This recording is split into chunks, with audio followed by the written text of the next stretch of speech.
The sun had just dipped below the horizon, casting a warm orange glow over the sprawling airport of Greenfield City.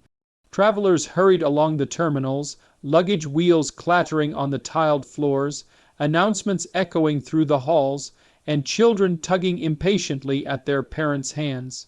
Among them, Flight 180, a Boeing 737, was preparing for a routine evening journey with 180 passengers aboard. To most, it was just another flight, another routine of boarding, takeoff, and a smooth ride to the next city. But fate had other plans. Captain Lucas Bennett, a seasoned pilot with over 15 years in the skies, performed his pre-flight checks with the meticulous precision that had earned him respect across the aviation community. His co-pilot, Elena Morales, stood beside him, calm yet alert, a steady presence in the cockpit.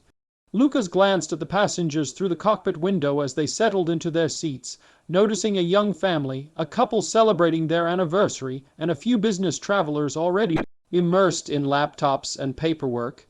Each passenger had their own story, oblivious to the unfolding drama that would soon turn this ordinary evening into a tale of survival and courage. The engines roared to life as the plane taxied to the runway. Lucas ran through the final checklist, instruments checked, fuel verified, communication systems ready, and emergency protocols reviewed mentally. Everything seemed normal, routine even, but as he pushed the throttle forward, a subtle unease settled over him. A feeling that seasoned pilots often recognize, a whisper of instinct that something was about to go awry. With a smooth acceleration, Flight 180 lifted off the ground, climbing gracefully into the twilight sky. The city lights below shimmered like scattered stars as the aircraft reached cruising altitude.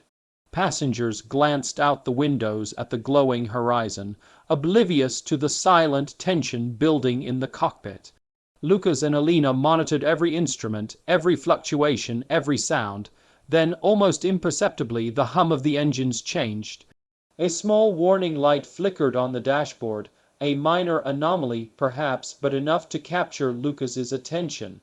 "Elena," Lucas said calmly but firmly, "Engine 2 readings are off. Check diagnostics." Her fingers flew over the controls, analyzing the data. "Captain, fuel imbalance detected. Sensors are inconsistent, could be a glitch." Lucas shook his head. "We don't ignore anomalies. Prepare for any scenario. Stay sharp." Suddenly, the sky ahead darkened. Clouds thickened with alarming speed, and the calm evening transformed into a prelude to chaos. The storm was forming faster than predicted, and turbulence soon began to rock the plane gently at first, then more violently.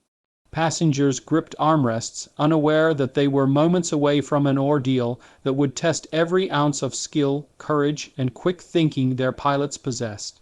As Lucas navigated the aircraft through the initial turbulence, a more severe problem revealed itself. Engine 2 sputtered, flames flickering briefly in the display, and the aircraft shuddered violently.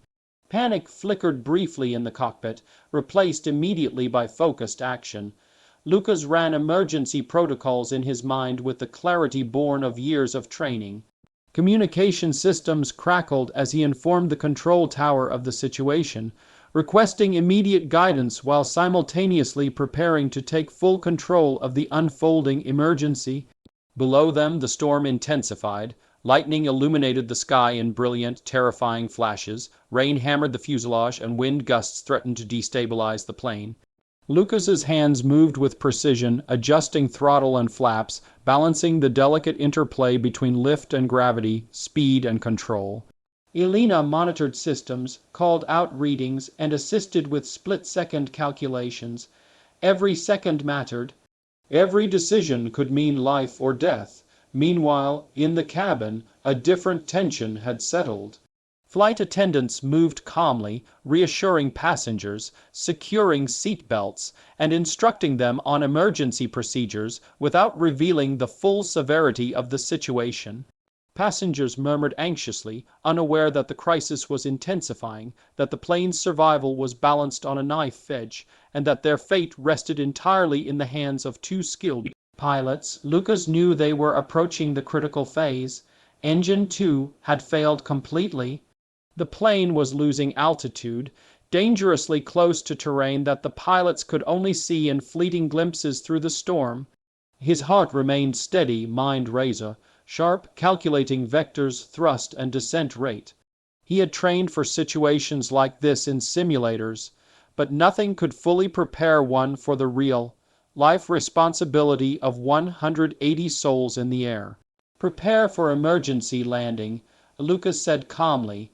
His voice, steady and commanding, reassured Alina, who mirrored his composure, a partnership forged over countless hours of shared experience. Together, they maneuvered the failing aircraft, balancing the remaining engine power, the plane's weight, and the violent winds, threading through gaps in the storm clouds toward the nearest safe airstrip. Time seemed to stretch. Seconds felt like minutes. Each adjustment of the controls, each tiny correction of altitude and direction, was critical. Lightning flashed dangerously close, illuminating the terrified faces of passengers pressed against their windows. Rain streamed down the fuselage, creating a blur of water and light. Lucas's focus never wavered. This was not about fear. It was about precision, calculation, and unwavering calm under pressure. Finally, the airstrip came into view. Wet, narrow, and barely illuminated, it represented the last chance of survival. Lucas guided the plane with extraordinary skill, aligning it perfectly for a landing that seemed impossible only moments before. The landing gear extended, tires kissed the wet runway, and the aircraft skidded slightly, but Lucas kept it under control, slowly decelerating to a complete stop. A roar of applause erupted in the cabin, though many were too shaken to react immediately. Tears streamed down faces, hands gripped one another in relief, and the realization of survival flooded the passengers' minds. Lucas exhaled, feeling the immense weight of what had just occurred. Alina allowed herself a small smile, acknowledging the impossible feat they had just accomplished together. Emergency crews rushed forward, prepared for any outcome, but no further injuries occurred. All 180 passengers and crew had survived miraculously, thanks to the skill, composure, and bravery of two pilots who had faced near, certain disaster and emerged victorious. As the storm raged on above, the passengers slowly disembarked, many embracing one another, some sobbing in relief, others simply staring in awe at the aircraft that had carried them through the impossible. Lucas and Alina remained in the cockpit for a moment longer, surveying their plane, their lives intertwined now forever with the 180 souls they had saved. In the days that followed, news of the incident spread like wildfire. Headlines hailed the pilots as heroes, recounting the terrifying events with admiration and awe. Survivors shared their stories, expressing gratitude that bordered on disbelief. For Lucas and Alina, it was a reminder of why they had chosen this profession, the responsibility, the precision, and the rare but profound moments when skill and courage intersected to save lives. Above all, Flight 180 became a story of hope, a reminder that even when circumstances seem impossible, human skill, bravery, and calm determination can turn the tide. In that one extraordinary evening, 180 lives were preserved not by luck, but by the extraordinary presence of mind of those who had devoted themselves to mastering the skies. And somewhere high above the storm, as the winds finally began to subside, the two pilots looked at each other and silently acknowledged the unspoken truth. In the vast expanse of the sky, courage and skill were the only constants, and today they had made all the difference.